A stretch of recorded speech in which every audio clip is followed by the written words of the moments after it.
Liberalism, کتنے liberal تھے، کتنے ماڈریٹ تھے۔ آج دنیا لبرلزم کی بات کرتی ہے، آج ماڈریشن کی بات کرتی ہے، آج ٹالرنس کی بات کرتی ہے، آج مرسی اور کمپیشن کی بات کرتی ہے، آج ہیومنزم کی بات کرتی ہے۔ آؤ 15 صدیاں قبل رسول اسلام، نبی اسلام، تاجدار کائنات کا لبرلزم دیکھیے۔ حضرت عائشہ صدیقہ فرماتی ہیں صحیح بخاری اور مسلم میں کہ حبشہ کے کچھ لوگ آئے، مسجد نبوی کے صحن میں فوجی ڈانس کر رہے تھے، فوجی رقص کر رہے تھے اور فوجی مشقوں میں کھیل رہے تھے۔ آقا نے دیکھا کہ شاید میری خواہش ہے، مجھے کپڑے میں چھپا کے کھڑے ہو گئے اور مجھے دکھاتے رہے ان حبشہ کے فوجیوں کا رقص اور کھیلنا، جب تک میں نے خود نہیں کہا یا رسول اللہ بس اب میں نے دیکھنا بند کر دیا۔ تو حضور ان کو دکھاتے رہے۔ اتنی لبرل ہے طبیعت، اتنی لبرلزم ہے۔ صحیح بخاری کو اٹھائیے، حضرت عائشہ کہتی ہیں ایک روز انصار کی 2 بچیاں دف لے کر میرے گھر آئیں اور انصار کی جرت اور شجاعت کے ترانے گا رہی تھیں اور دف بجا رہی تھی اور گا رہی تھی۔ حضور لیٹے ہوئے تھے، سن رہے تھے۔ ابو بکر صدیق آئے، انہوں نے ان کو ڈانٹا۔ یہ بخاری اور مسلم کی یہ بھی متفق ہے۔ فقال ابو بکر امزامیر الشیطان فی بیت رسول اللہ، رسول اللہ کے گھر میں یہ شیطان کے باجے؟ جب یہ بات کہی آقا علیہ السلام نے چہرے سے چادر ہٹا دی اور آپ نے فرمایا فقال یا رسول اللہ دعہما ان لکل قوم عیدا وہذا عیدنا۔ ابو بکر ان بچیوں کو نہ ڈانٹو، ہر قوم کی عید ہوتی ہے، یہ ہمارے عید کے دن ہے، ان کو گا لینے دو۔ یہ آقا علیہ السلام کی یہ اوپننس ہے، یہ لبرلزم ہے، یہ اوپننس ہے۔ پھر بچوں پر آقا علیہ السلام کی شفقت یہ کہ آقا علیہ السلام نے فرمایا انی لادخل فی الصلاۃ وانا اريد اطالتها فاسمع بكاء الصبي فاتجوز فی صلاتي مما اعلم من شدت وجد امه من بكائه۔ فرمایا کبھی میں نماز پڑھاتا ہوں، میری خواہش ہوتی ہے دیر تک لمبی قرات کروں، مگر کوئی بچہ رو پڑتا ہے، اس کے رونے کو دیکھ کر میں اپنی نماز مختصر کر دیتا ہوں کہ بچہ تڑپ رہا ہے، اس کی وجہ سے اس کی ماں دکھی اور پریشان ہوگی، نماز میں کھڑی ہوئی، میں اس کی ماں اور بچے کے رونے کی خاطر اپنی نماز مختصر کر دیتا ہوں۔ یہ آقا علیہ الصلوۃ والسلام کا عمل ہے۔ پھر بچوں پر آپ کی یہ شفقت، انکریجمنٹ یوتھ کی اور چلڈرن کی۔ حضرت سہل بن سعد کہتے ہیں چھوٹے چھوٹے بچے حضور کی مجلس میں آ کے بیٹھ جاتے۔ حضرت عبداللہ ابن عباس چھوٹی عمر کے 6-7 سال عمر کے بچے تھے، وہ حضور کے دائیں جانب بیٹھ گئے۔ کسی نے دودھ کا پیالہ پیش کیا، بائیں طرف حضرت ابو بکر، عمر، عثمان و علی بیٹھے تھے اور لیفٹ سائیڈ ادھر چھوٹا سا بچہ بیٹھا ہے رائٹ سائیڈ۔ آپ کا طریقہ تھا کہ کوئی چیز دیتے تو رائٹ سائیڈ سے شروع کرتے۔ آپ نے دودھ پیا، اب چاہتے تھے کہ ابو بکر عمر کو دیں، وہ سینئر ہیں، مگر دائیں طرف ایز میٹر آف پرنسپل چھوٹا بچہ بیٹھا تھا۔ تو آقا علیہ السلام نے اصول نہیں توڑا، بچے کا دل بھی نہیں توڑا۔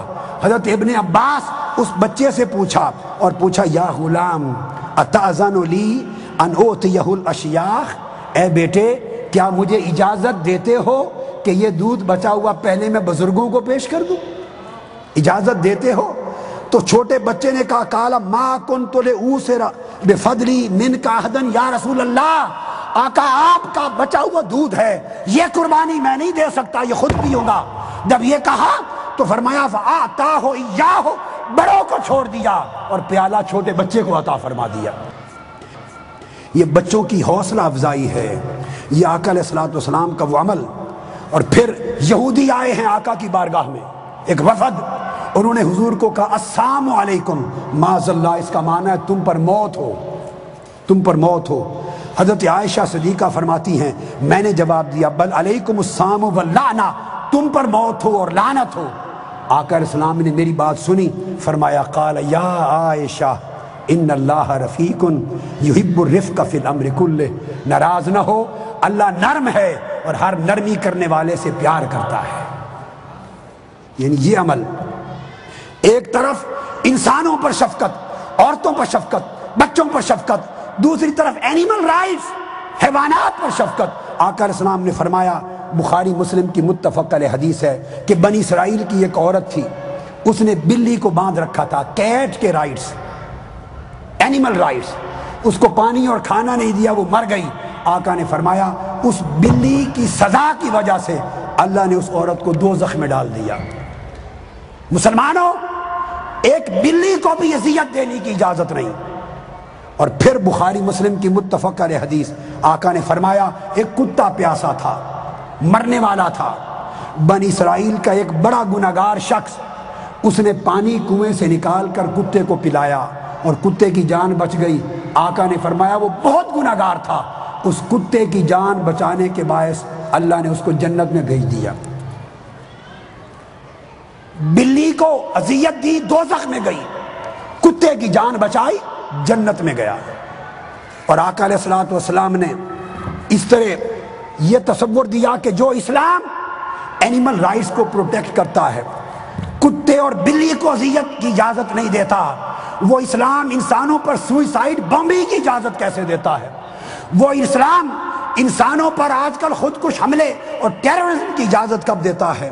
یہ تصور سوئسائڈ بمبنگ کا، یہ ٹیررزم کا، نان کمبیٹنٹس کو مارنا، اب یہ وہ تصور ہے کہ آقا علیہ الصلوۃ والسلام کی اطاعت و اتباع ہم اس وجہ سے کرتے ہیں کہ پیس کا وہ میسج، ہیومنزم کا وہ میسج، لو اور ٹالرنس اور ماڈریشن کا وہ میسج جو آج امریکہ ہو یا برطانیہ ہو یا یورپ ہو یا پاکستان ہو یا مسلمان یا دنیا کی گورنمنٹ یا یو این ہو، آج جس پیس اور امن اور ماڈریشن کی بات کرتی ہیں، تاجدار کائنات نے وہ میسج 1500 سال پہلے دے دیا ہے۔ آپ کی پرسنالٹی، آپ کی ہیومنزم اتنی بلند ہے کہ انسانیت حضور سے بہتر ماڈل آف ہیومنزم آج تک نہ پیش کر سکی، نہ پیش کر سکے گی۔ اس لیے کہ آقا علیہ الصلوۃ والسلام کا فرمان ہے، when he was delivering his last sermon at the occasion of the last Hajj, so Holy Prophet ﷺ said, guaranteeing the protection of life and property and honor of whole humankind, his words were, inna dima'akum wa amwalakum wa aradakum alaykum haramun ka hurmati yawmikum haza wa fi shahrikum haza wa fi baladikum haza. Holy Prophet said, indeed your blood, your property, your honor, everything is inviolable, like the inviolability of this day of yours and this month of yours and this land of yours until the day you meet your Lord. And Holy Prophet sallallahu alaihi wasallam declared at another occasion, he said, man qatala mu'ahadan fi ghayri kunhi harrama Allahu alayhi al-jannah. Any Muslim who unjustly kills a non-Muslim, yani as an act of terrorism, as an act of suicide bombing, he kills a non-Muslim citizen who is actually non-combatant. Holy Prophet said, God will make paradise forbidden for him.